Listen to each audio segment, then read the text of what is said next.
Okay, now. We are live. Hello, everyone. How are you doing? So we're just gonna get started. If you can hear us, just please put that in the chat, and also let us know where you're calling in from. I usually like to do that at the beginning so that we can just get a sense of where people are calling in from. While we are doing that, I'm just gonna go ahead and set the scene. So basically the topic today is how to reinvent yourself as a PM before you are forced to. So we live in very interesting times, right? Like layoffs are very common. There's AI.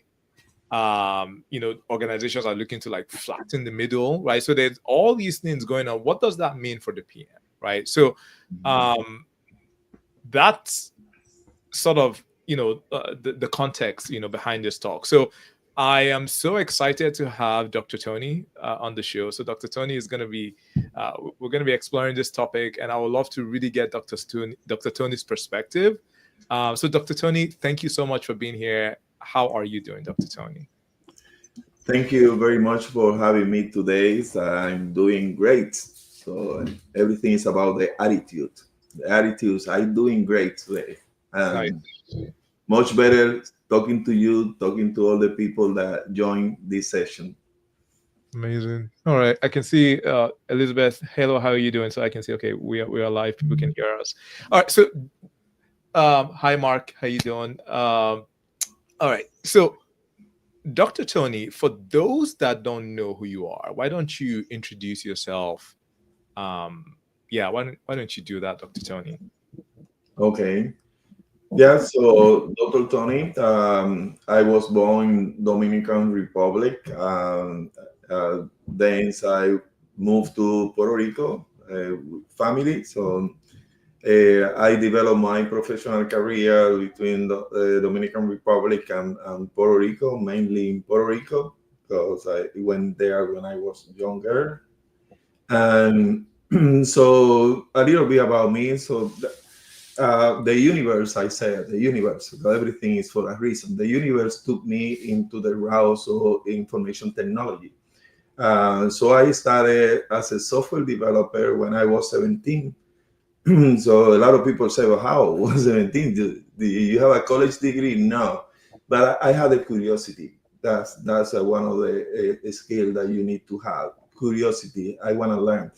And then I developed my career. Sorry.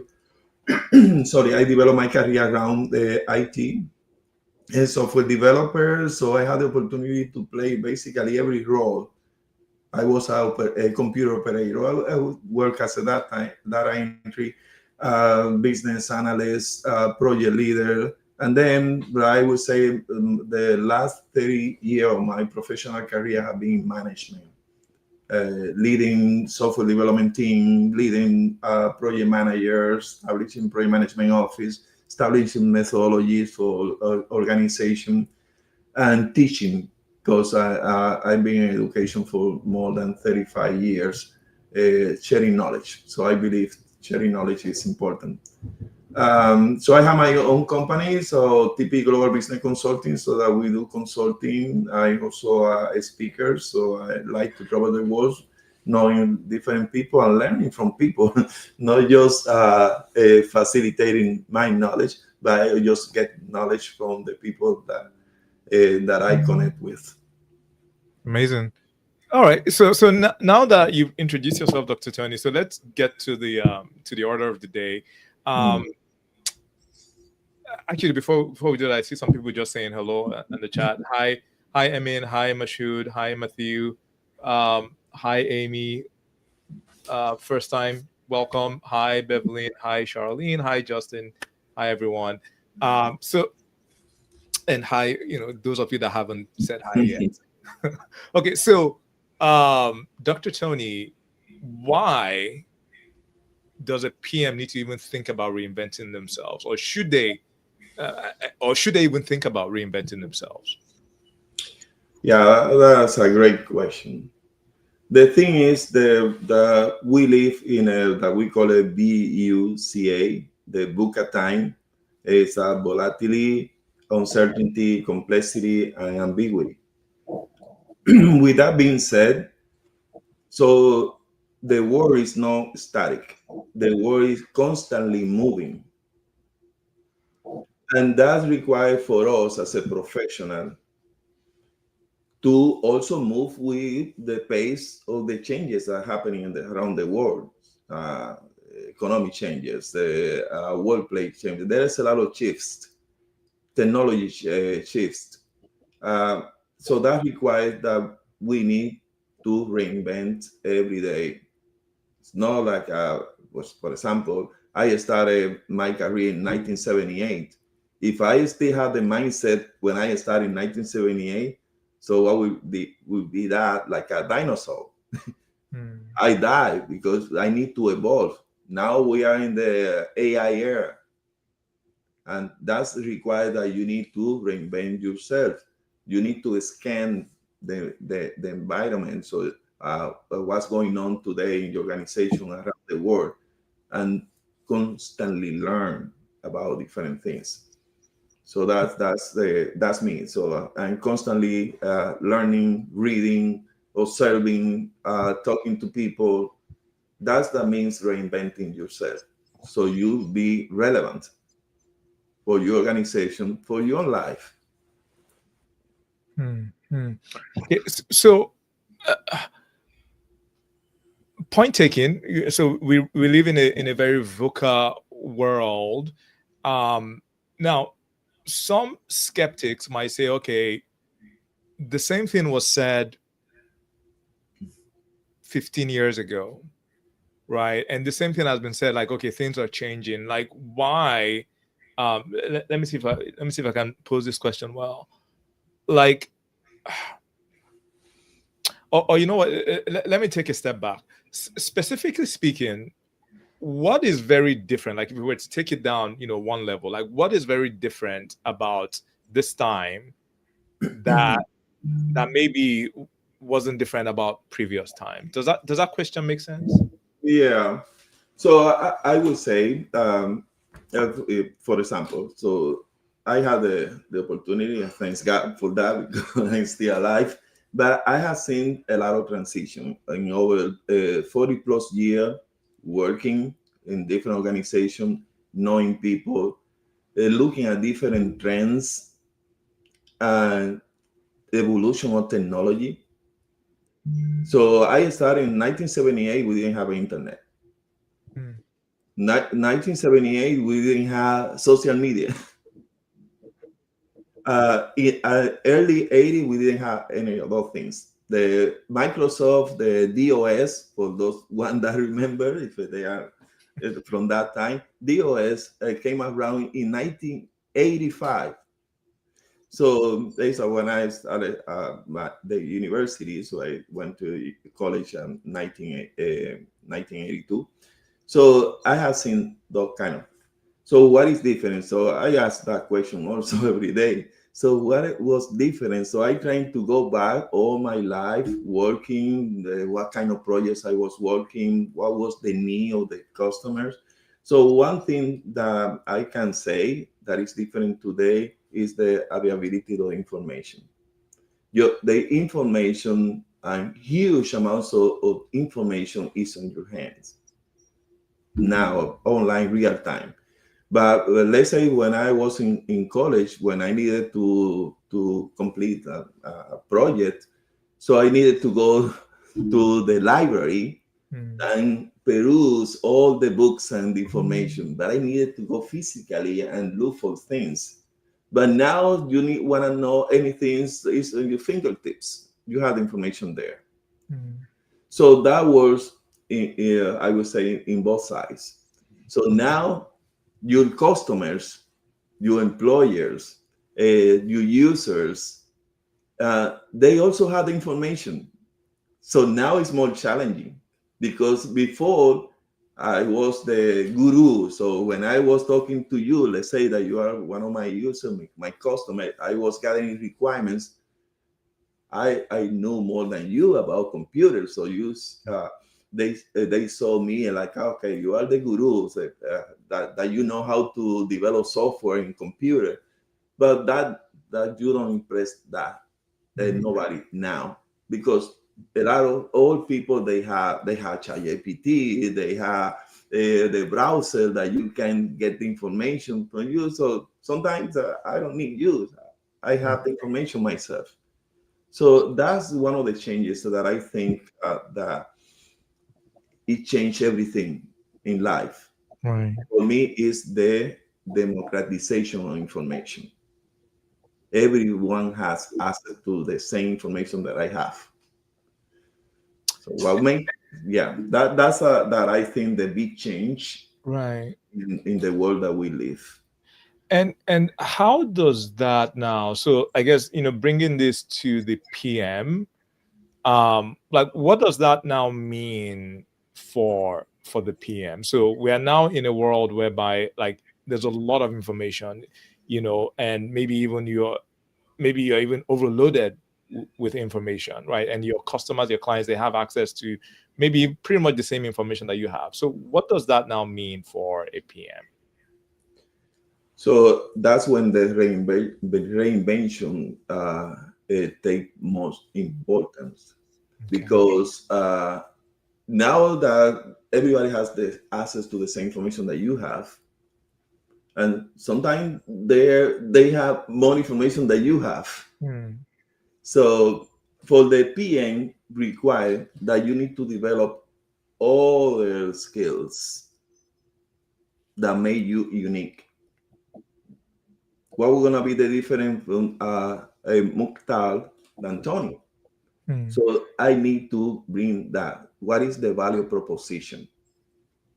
And that's how we need to do. Because, for example, as I was in the conference last week in Colombia, but I said, AI, if you focus on what you used to do as a project manager, focus on the plans, the scheduling, the risk management plan, scope plan, I said, AI can do that for you. Don't worry. So that's how the decision makers, they will say, I don't need you because I have an AI and it's smarter than you and faster than you and doesn't take vacation. so so what the value proposition, what why I need to hire you, why I need to hire you in my company? So I have all those technologies.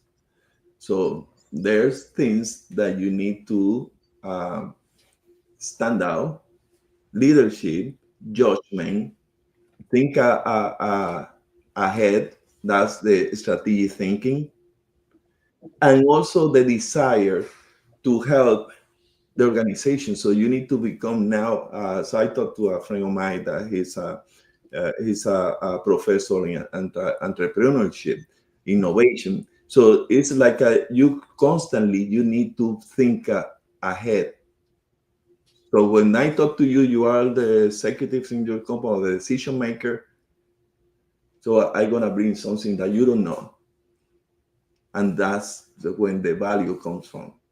Adding value. That means it's not if you continue doing the same thing as a project manager, so the train gonna pass and you don't gonna notice. So you're gonna get the call on Friday at 5 p.m. and they say, Tony, I don't need you anymore. You Hmm. place. so Right. so for project manager, that means that you need to switch your entire mindset how you do things. Being a good project manager, you can memorize the project manager body of knowledge. You can use any tools. So those skills are common. Everybody can do it. Right. So, Dr. Tony, I want to really, um, I want to really drive this point home, and Mhm. I want to make it as what's the word, as concrete as possible. So, Mhm. assuming we have a PM right now, an IT PM, the PM has maybe 3 to 5 years experience. If they just continue to do things the way the way they've been doing things, can we play out that scenario maybe for the next 5 years, right? Without changing, because like right now, somebody listening to this, I'm like, all right, I'm swamped. I'm doing a lot of things. I'm just barely trying to avoid burnout. Now you're telling me I need to reinvent myself. Like, all right, I'm just gonna try to just get my work done. Like, what would happen if that person just continues along the same path for the next 5 to 10 years? Yeah, so burnout is also that you need to work on, because it's and we say that always, it's not work harder, it's working smarter. So you need to be more intelligent about anything that you do. In project management, so we have like a different, I would say, different avenue, but we need to be good at all those avenues. Technology changing, so you need to keep with the pace of technology. AI, so everybody's looking for AI. I was talking to a doctor, and he was telling me that 70% of the company, they look that skill in people now. If you want to have a job, the first thing that they're going to look, okay, let me see if you know AI. So you need to keep developing that knowledge. Okay. The other aspect that are gonna make a difference between you and the others is the leadership. So we live in a world that relationship connections are important. So you need to develop those skills. So when you want to be current, so you need to develop, you need to know more about humans.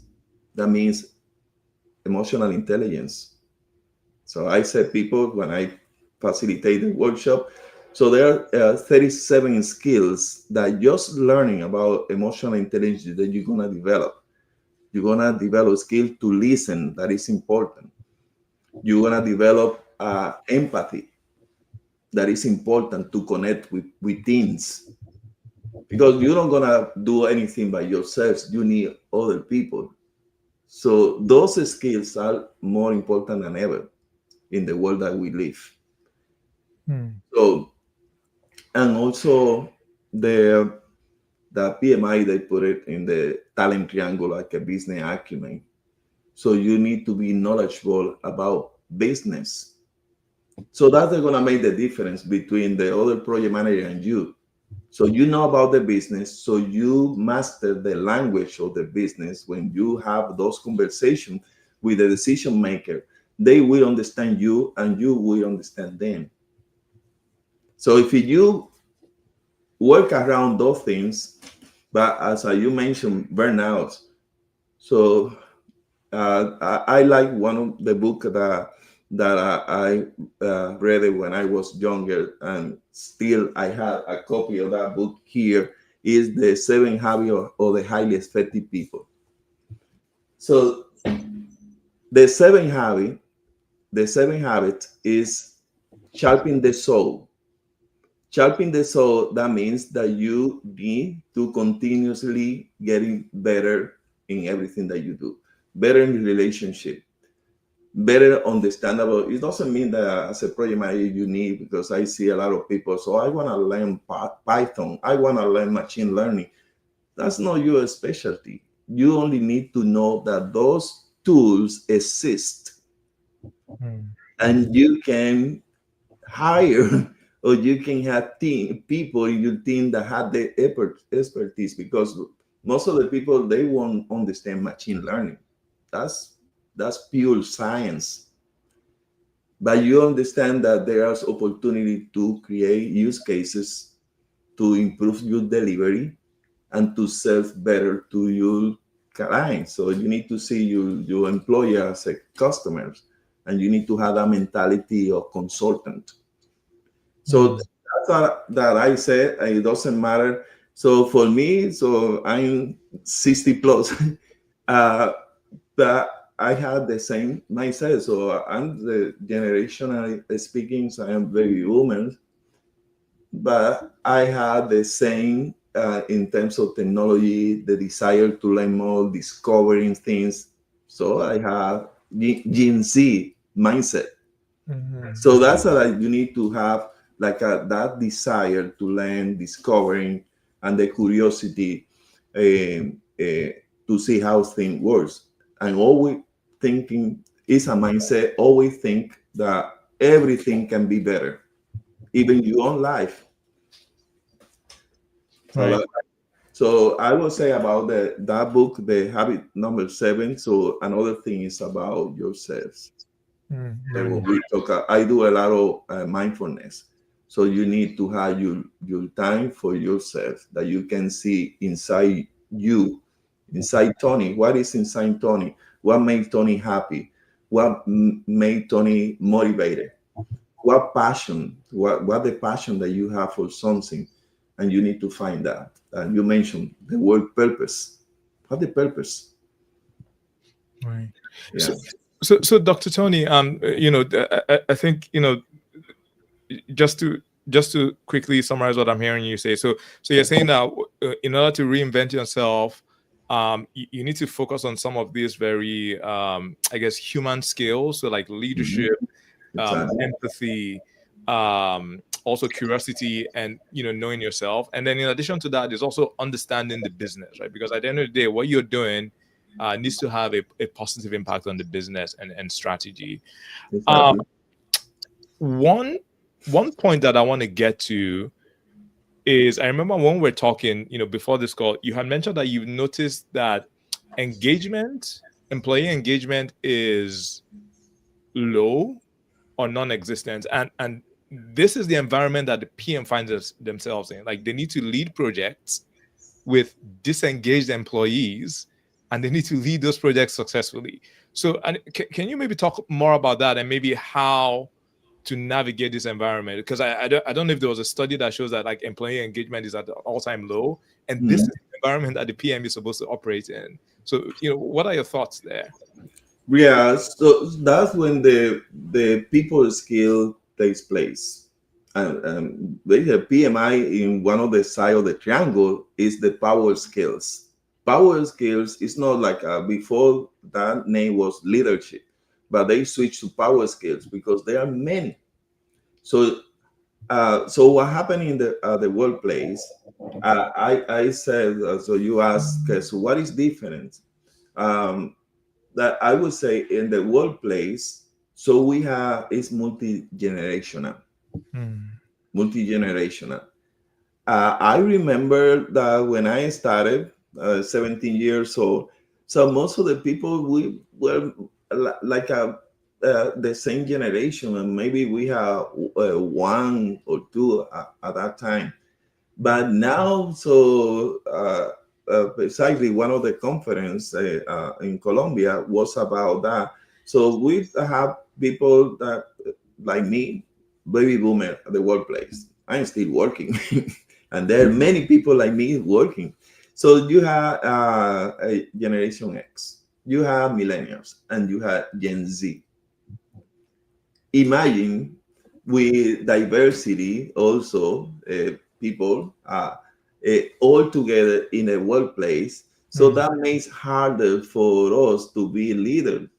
So for when I was a leader, it was easy, so I focused more on the chain and command. So I am the boss, so we need to do the thing this way, and people respect the stripes that you have. But today that doesn't happen. So you need to live by influencing.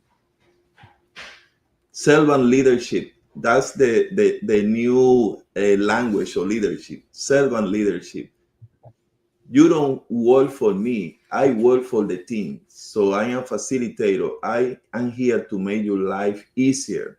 I care about you. That's something that, for me as a leader, I don't know. I came with that in my DNA. So I always care about people, but legitimate, no faking. Because if you fake it, you're gonna read me and you say, so you don't care about me. Why you say good morning? You care about me, but you need to have that's something that you need to develop. You need to love people. That's the word that I use. Okay. And doesn't a lot of people they see that, so it's not that like are you a weak leader? No, the big leaders in the planet, in the world, are those that connect with people, Hmm. are those that connect with people. By the way, for those of you that are listening, if you have questions, just put them in the chat, and we'll get to it. So, Dr. Tony, for somebody that's listening that says, okay, I know about servant leadership, I Hmm. know about empathy, like I feel like I'm doing all of these things. Right. Um, like, is there, like, how do I know that I'm good? Because like almost every job description will be like, oh yeah, we need somebody who's a servant leader, we need somebody who listens.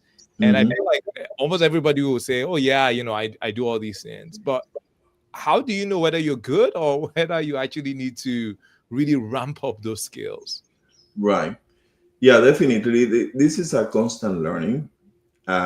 It's not like I am martial arts. When I got my black belt, I thought, oh, I graduated from karate, so I am a black belt. Mm. So the grandmaster told me, Tony, you are ready to learn. Now you are ready to learn. You haven't graduated. So the same thing in life is a constant learning, and you need to assess yourself. So one of the we like to talk about KPIs, key performance indicator. So Mhm. one of the key performance indicator that you should have is likability. So I have a CEO from a big bank that I work, and he always in all the management meetings, all leadership meetings, he always said, "Are you sure that your people love you?" So everybody was love you. Because I'm not talking about romantic love. It's about caring. Do they care about you as a leader? If they don't care about you, so you are in trouble. Because they hate you, so I don't want to be here. I'm Yeah. uncomfortable. You don't want to be in a place that you feel uncomfortable. Right. So that's the kind of things that I said. You can know about that, but the likability is a key performance indicator that you should. Hmm. Do people like me? Interesting. Yeah, that's an interesting KPI that I don't know if I've ever thought about. So do you think it's important for a PM to be liked? Yeah, it's important for the. Well, one of the problems the as a project managers that we have is that we live by influencing. So Mhm. we don't have the organizational title that people say you are the one that pay my salary. Right. So again, so let's say I'm working for you for a project. So it's Mukhtar, so I want to take my vacation in December 15th. And who you will say, Tony, so talk to John, he's your manager. So we don't live by the title, we live by influencing. And you want people to be with you, but it's the influencing skills. So you need to know how to motivate the people, understanding. And one thing that I learned from banking, there is a regulation called know your customer. Mhm. So I use the same thing for the stakeholder engagement. So you need to know your team, you need to know your customer, your people in the company. So it's the same, but knowing means that I know how many kids you have. I know that you keep play soccer. I know that your parent live in. So you need to have information. That means caring. So if when you have a situation, I know what's going on. I I have done it with all the people that and when I leave those organizations, those people say I never had a boss. So sometimes I get emotional because I do things without thinking specifically because it's not faking. It's about the heart that you feel and appreciate what these people do for you. Because if they are successful, you are successful. Mhm. So that's what I say about caring. But caring with your heart, that you care really, asking the people to ask also, how your family? No, you really, are you asking me? Because people, they gonna read you Hmm. as a human. So we have that skill to read other people. I know if you are a bad person or not bad person. Right. So Dr. Tony, how about this situation, or maybe somebody who's thinking, um, that, all right, yeah, I get it. Okay, yes, you need to be likable, but that can be taken advantage of, right? Because especially as a PM, when you don't have people reporting to you, and especially, like in many places, the PM role is often devalued, it is questioned, Mhm. right? So how can you now bring gravitas? Because there is the risk of, okay, I want, to be liked, but Mhm. then there's no gravitas in the role, and people don't, you're not able to effect change, to drive, and to lead effectively. So how do you handle that? Does my question make sense? Yeah, so for me, how that works. Um, I work with a lot of project managers, leading project management offices. Uh, the thing is, if the people that you work for them, for your team, and you are only note takers, you only checking boxes, so you're gonna lose the respect of the other people. So when they see me walking through the, okay, it's Tony again asking me how I'm doing. That the thing is the attitude. I will people, I said, Mukhtar, there's something that I can help you. And sometimes I figure out, because you need to be observer of what's going on around you. Mhm. So it can be a surprise. So I can figure out that you are struggling with something. So I'm gonna go in the right moment and ask you, so how can I help you? There's something that I can help. And be a facilitator. That's the way that you gain trust of your team. The same for the other level. They have problems, but you need to identify Right. when they need that help and offer. I always think that my mother said that I didn't have father. My father died when I was 1 year old. But my mother, she always said that all the people say about me, so that kid is different. But the difference is that, how can I help, sir? How can I help, madam? Mhm. Man. So it's the can do attitude.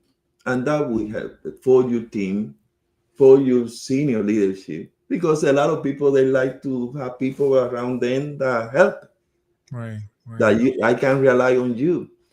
So that's the a difference that for me Mhm. works. And that's life taught me that. I didn't learn that in college or universities. That life had taught Right. me. Right. No, no. So that's interesting. So what I'm hearing, like, okay, you know, the PM should try to be liked, but if you just focus on that, you can end up being ineffective, right? But what, Oh what yeah, you should add to that is solving people's problems, right? So if you're like that, and then you identify somebody's problem and you solve it, like, they can't help but to respect you as right. well, right? And I guess, identifying the right problems for people, because sometimes people don't even know what problems they have, right? Sometimes you sort of need to decipher that, or read between the lines and identify the problem, and then solve it. And I don't think anybody would argue about your Yeah. effectiveness if you're solving problems, right? But as a manager and leader, I have the blessing of being many years in that position. One of the skills that people don't develop is the listening skill. But sometimes in a lot of conversation, I didn't do anything. They talking and Mm. talking to me. I just listening and knowing. And then, oh, I got the solution. Thank you. Thank you for nothing, because I didn't do anything. You did it, but you talking to me, but I took the time to listen. So I'm with you. But listen means that I'm with you. I'm not distracted looking at the phone or looking down. I'm putting attention to what you're saying and looking at you. Okay. But a lot of situations, those people, they say, oh, so I got it. Thank you, Tony. I didn't do anything. I just was listening. Yeah, Well, yeah, no, that's such an important, because I've also found that, like, in my career as well. Because a lot of times you hear about listening. Like, I think that this is the thing with these quote unquote soft skills, is like exactly. it's very easy to downplay them, to take them for granted. Exactly. But if you really hone and develop these skills, like it is a superpower. Like, Mm. if you can develop your communication skills and you can inspire like a team, like that is a superpower. you know, and I've seen PMs that actually have, without authority, they have more influence than people with authority. Right. So like your communications and your listening skills, like you just mentioned, sometimes, a lot of times, like the technical people, they don't really have, or many people at work, they don't really have the space to think out loud because it's back-to-back meetings. So Mm. sometimes you can just say, okay, you know what, let's just book a one-on-one, let's chat through this. And a Exactly. lot of times they have the answer, but they just need to think out loud, and then, like, let their thoughts sort of, come together, and then they have the solution, and they associate you with it. Exactly. They're having that emotional, maybe even cathartic experience, doing that with you. And Yeah. what you just help to do, I mean, you just quote unquote listen, but that is a skill. Being able to listen attentively, read between the lines, maybe even summarize and paraphrase and reflect back what they're hearing. Like, that is a very, very valuable skill that not many people have. Mm.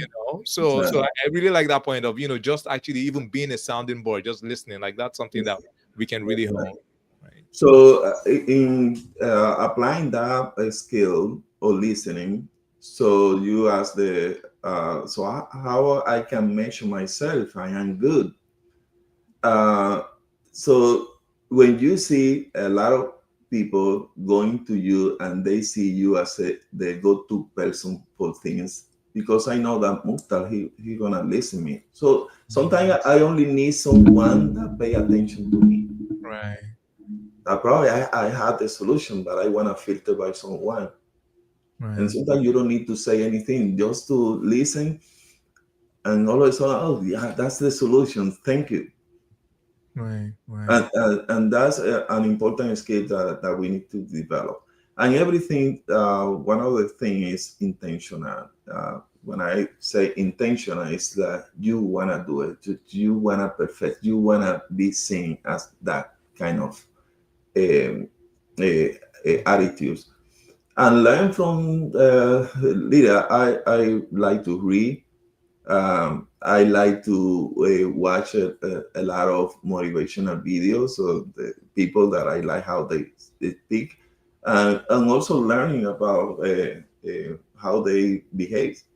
And that's an important thing. So, for example, I think that for books that I'm just reviewing, so I had that book, but I'm reading. So there are some books that, like the other one, The 7 Habits of Highly Effective People. I just go over and over and read things when I have the time, and always learning with intention. So it's not just reading the book because you're gonna say, okay, I read the Atomic Habits, but learning what can you get from here that you can apply and rehearse and make it a habit. So that's the only way that you can develop those skills. The soft skill is hard to develop. It's not like a hard skills, because I learned how to they use ChatGPT, for example, or whatever. But soft skill requires practice, practice, practice, and those are life skills. Right. It's not just for the your job, also for you as a human. Okay. So I like to get concrete now. So we've sort of talked about the importance of this quote unquote soft skills, power skills. Um, if I want to, like, really master these skills, so you've said, okay, read books. What else can I do to hone and sharpen these skills? is that you need to be intentional, that you really want it. There is a song from Ricky Martin, the couple life, and he said, if you really want it, you really, and that he sang that song for one of the World Cup in that was in French. So if you really want it, so you are a wonderful human. So we have the capability to do anything that we want if you believe that you want. So I can get concrete in people like everybody know the name Elon Musk. So he has dream. If he is dreaming, so he got it. Things that they're gonna cause. I was listening to someone who was saying that when you have a good idea and a lot of people around you start saying, "So you crazy, you're never gonna get that." I did like the President Kennedy. So he said we're gonna have people on the moon. At the time, I went to Houston to the museum, the NASA museum over there. So by that time, yeah, I don't know how these people come up with a rocket to put men on the moon at the time of technology on the 60. But if you wanna do it, you're gonna do it. But you need to be intentional. If you wanna improve your emotional intelligence skills, you need to do it every day with your family. Because emotional skills is not only for the workplace, it's for Right. you. You wanna be better husband, better son, better friends. All those skills help you to be better human. And it's the same. It's the Hmm. So one thing is about mask. So the other day I was reading a book, so he was talking about those evils that you have. So it's like you have different masks. So I have a mask for the work. I have a mask when you get home with your spouse or your families. So you have a mask when you go to church. But it's behind those masks is only one, and it's one is you. So that's the concept. So you need to be intentional that you want to be I that see. way. I think one thing that that really came up for me right now, Dr. Tony, is a lot of the skills that will make you a very, very good project manager are human skills that will make you a very, very good person, Yeah, right? So, so I think, sometimes it just takes it just takes for you to hear it differently. So it's not like, okay, I'm gonna come to work now and learn this skill. Like, this is something that you can practice with your spouse. Like, you can set that intention. Okay, today I want to focus on just being a better listener, and it starts with your spouse, with your son, with your daughter, and then it leads into work with your yeah, coworker. And then, like, so maybe just setting that, okay, like that intention for, okay, I want to focus on this, and just doing that exactly. throughout the day. And it's not just going to help you at work, it's also going to help you in your Mhm. personal life, right? And also, a lot of times, and I think maybe this is true for many people, but for like the best bosses that I've had, the best people that have had an impact, is not because they were necessarily great technically. It's because Exactly. very good with these quote unquote soft skills. You Yeah, like, they saw something in me when I didn't believe in myself. They exactly. were able to, and like, it's emotional thinking about it, that they were able to really listen to you and just get you to the next level. And it's because of these quote unquote soft skills. Exactly.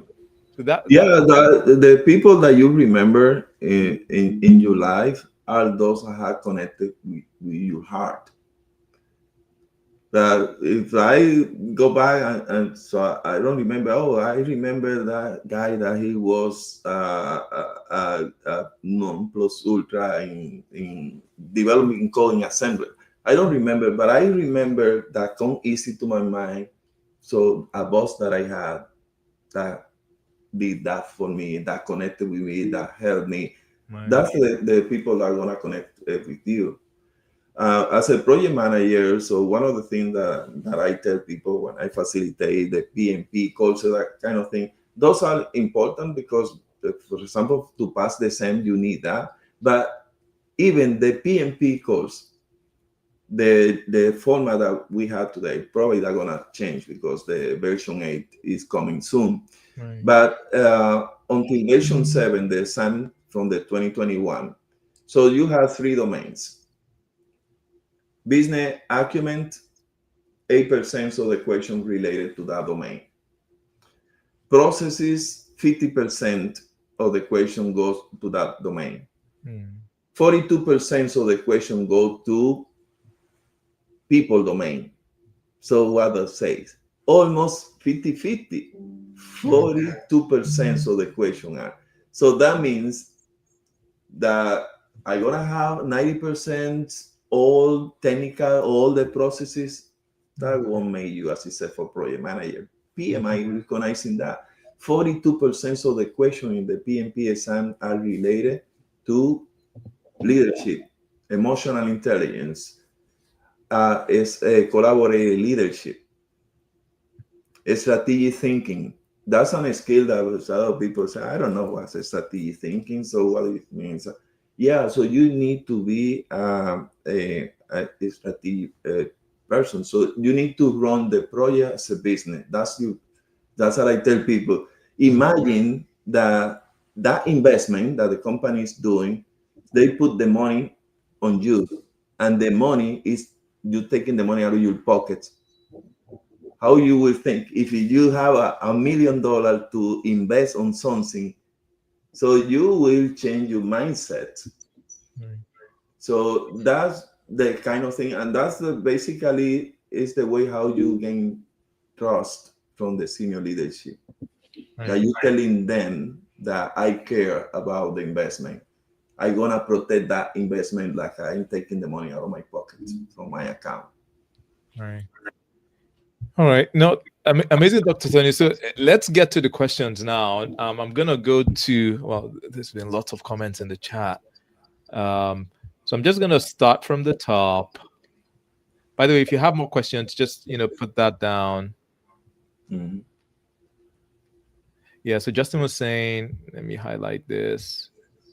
All right. Just note, this is not just for the PM project management field. Business market demands change, technology evolves, forces are at play at all points. Yeah, I think that's absolutely right. A lot of the things that we talked about isn't just specific to the PM field.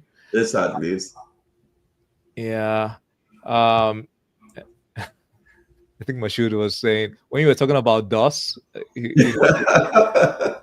Yeah, DOS. You remember about that, Mashoud? Yeah, I remember that. Although I hate those black screens. Like whenever I see that, I just wanna do something else.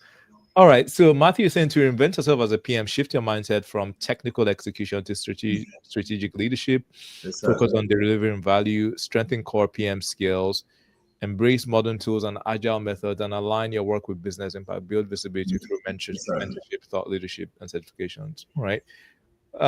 Very well said. That's a nice, I think that's a very nice summary of what Dr. Tony was saying. Yeah, so one thing that Matthew is saying is there, one other thing that you need to develop, so I do a lot of this with the PMO leaders. So the PMO leader, they have problem showing value to the organization. But you need to switch your mindset to be outcome-based. So you're not doing the project for the sake of doing projects. So what impact are you causing with these projects? What is the value? What benefits? So you need to switch your mind instead of being output driven to be outcome driven. Right. That's how you want to add value. What is the impact of what you're doing? For sure. All right. Looking for more questions. Yeah, certifications are a good thing. So that means the commitment that you have to improve yourself. Not just a matter of having the. Right. All right. So hi, Ashley. This is from Ashley. How do you approach changing / influencing mindsets of your team, especially when you're battling with team members who don't respect your role. Sometimes by knowing the team, you know that they've already checked out. That's a really good question. Right. Yeah. So uh, I think that happens in sport. So I'm and also from a sport. In a sport, so every a member of the team they have a role, and everyone know what. For example, in baseball, what base are you playing? Everybody expect from you that you perform well in the first base or on the third base, or if you are the pitcher or catcher. So in work, in projects, so everybody need to know what role they play in this game. So we are playing a game. So that's how I tell people a project is a game. And this game, we are here to win. We are here to win, and everyone contribute to win. So they need to know what your role as a role, but what contribution you have. But you need to contribute to the team to win. But if they don't see, and that problem is, as I can understand, if they don't respect you, it's because they don't understand what your role, what base are you playing, or are you only an observer, so you are just watching the game, or are you a player? If you are a player, they will understand your role and they will respect you because we need someone to cover first base. We rely on you to cover first base in the case of baseball. So that so it's a matter of clarifying the roles of everyone, and you as a project manager, you have an important role. You have the leadership role to guide, facilitate everything they need for them to be successful. Not for me as a project manager to be successful. No, you gonna take all the glory. I'm gonna preach about you because you are the one that gonna take the glory, not me. That's the servant leadership skill that people need to develop. It's not about me as a project manager, it's about you. Right. No, that's really interesting. So what I'm hearing you say is that, sometimes like this can happen because people don't quite understand the role that the PM plays. Mhm. So, and when they don't, then it would lead to them not respecting you, right? But the PM plays a very important role, which is helping with execution. And the PM's role is not to be a subject matter expert, right? It's not, maybe you're working with developers. Sometimes I know like this happens when you're working maybe what in the technical team. They're like, all right, Exactly. you don't really know, you don't really speak our language, so why should we listen to you? Yes, I don't Right. I don't speak your language, but my own expertise is execution. Like I Yeah, can help you exactly. have a very successful project because this is what I do and this is what I've done. And you want a successful project. You don't want a project that's gonna taint your name and your reputation in the company. So Right. help me help you, right? So that's Yeah, there was a old concept in management. I don't know if you heard about MBA, management by walking around. MBA, managing by walking around. So in that concept, it's like I know that I don't know everything. So as a project manager, you that's not your role. If you, for example, I work on a lot of digital transformation project. So I have very technical people. They know the bits and bytes. I know because I started there, but that's not the case. So you are the best. So I need to appreciate what you do. So when you start communicating with the people, I appreciate what you do. Yeah, and you are the most knowledgeable, and you need to have like there's a philosopher that said you have to have a learning mindset. So I want to learn from you. Tell me, but if you go, cause I'm the project managers and they see as an authority, so you only change and command, but so then you're gonna lose them. But you gain the battle with them if you involve with them and you care about what they do and appreciate what they do. And but you need to let them know. And sometimes you need to fight for them. For example, for the company, salary increase or recognition. So you are the one that gonna go to management and fight. I need a salary increase for actually she had done above and beyond in this project, and she was, if without her we couldn't achieve what we achieved. And so when people start knowing that you're doing that for them, they're gonna be in the team. They wanna you as the coach. They wanna be you in that team. Right. No, no, for sure. One thing I really like that you mentioned that one thing that came up for me is because PMs have different levels of, I guess, power. In an organization. In some organizations, like you really like you really don't have a lot of power, Mhm. but there are things that you can do even though you don't have a lot of power. And one thing that I've seen help is just even complimenting people to their bosses, Exactly. right? Like even like that, That, like that kind, and you can even do it like even if the person is higher than you, like maybe you're a PM, there's a director, and because as a PM you go you can go anywhere in the organization. As your goal is exactly. just to get the project to the finish line, so that gives you the excuse to speak to whoever, and Exactly. you can name drop. Oh wow, I've been working with this person, and like he's been so helpful. She's been great. Or Right. sometimes like just a Slack message, just copying, or an email message, just copying sending it to the person and seeing the person's. But I've seen that like that tends Yeah. to work. That that's with my partners. That's what I say. So you and I work together, and we accomplish something. It's because of you. It's like I don't care about me.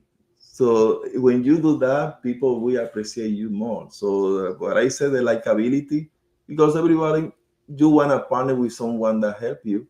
Right. Sure. Yeah.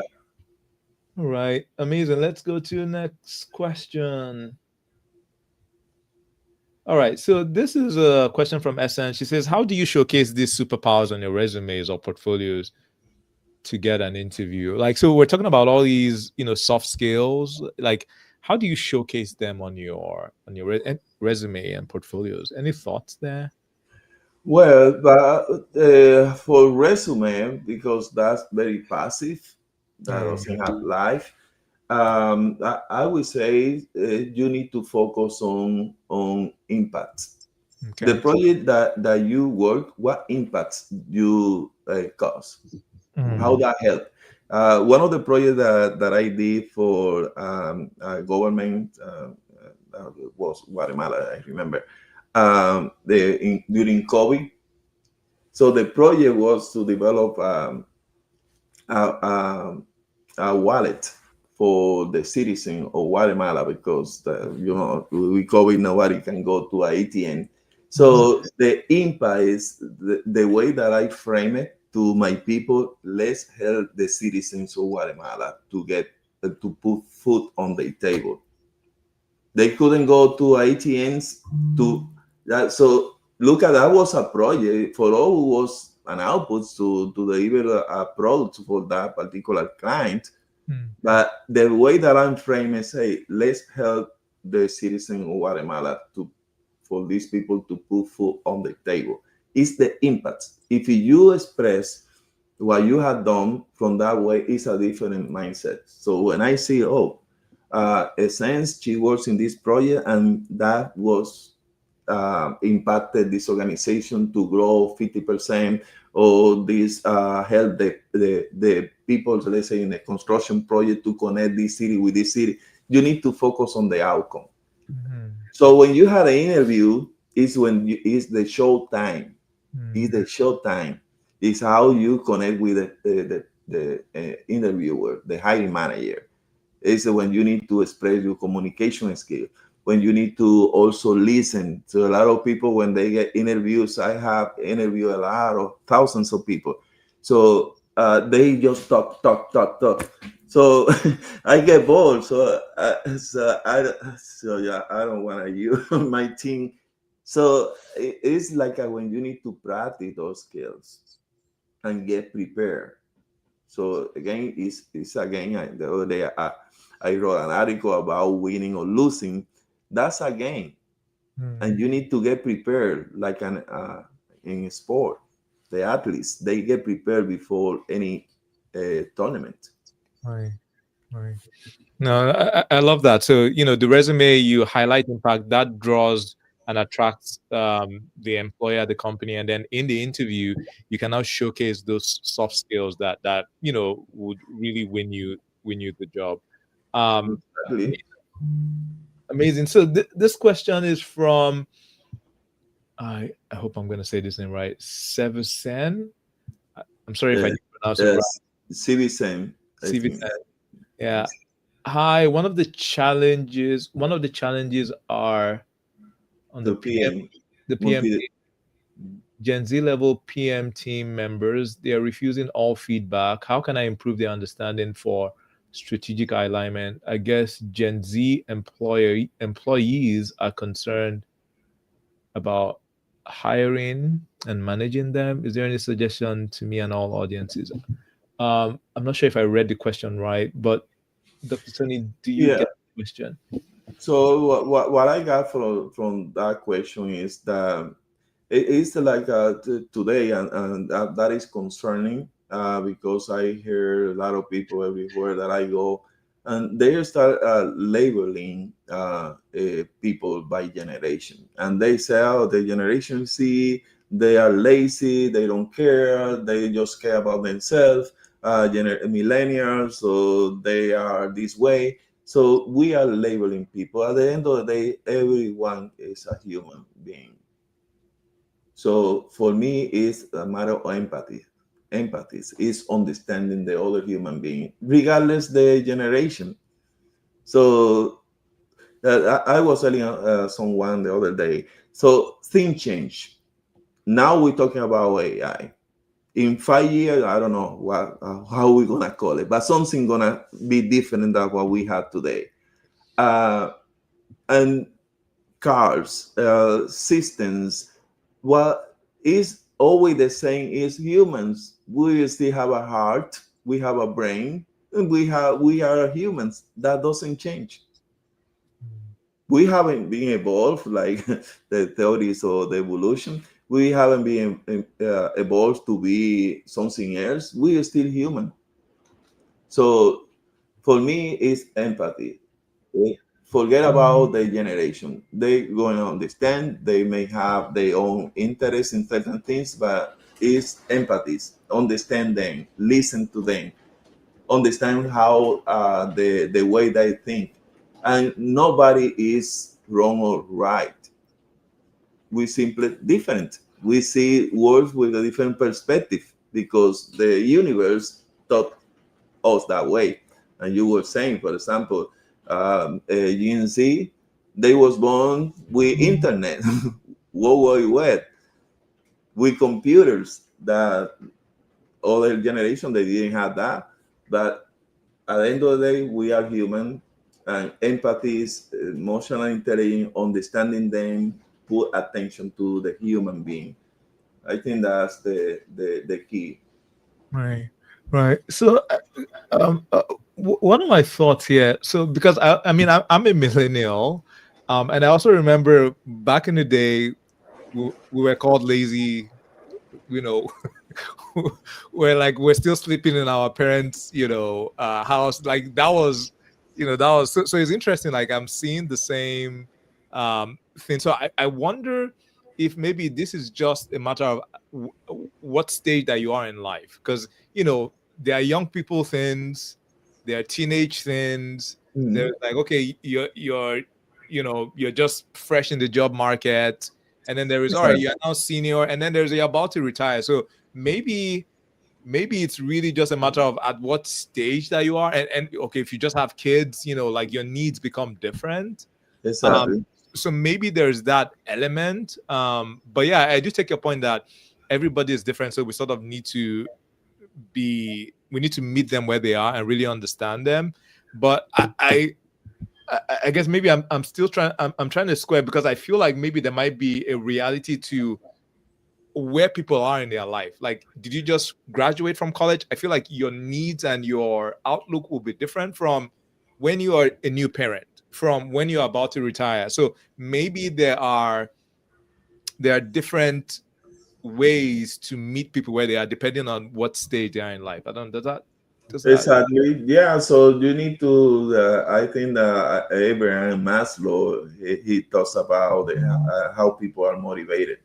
That model that was in the 70s is still valid. So you need to understand we have different needs depending where you are in that pyramid. So it's about understanding that. So, but for me, is the desire to understand others, the empathy, and that's how you need to practice how to Amazing. be more empathetic and understand, regardless that you belong to this generation or the other generation. Amazing, Dr. Tony. All right, so Dr. Tony, now we're going to go into recommendations. So I know you've already recommended some books already. What is one book that you love or recommend if you haven't recommended it already?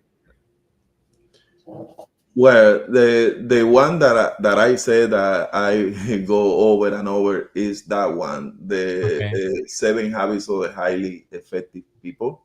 Okay. 7 That, Habits of Highly Effective. Is there an app that you really love, that you swear by, or you recommend?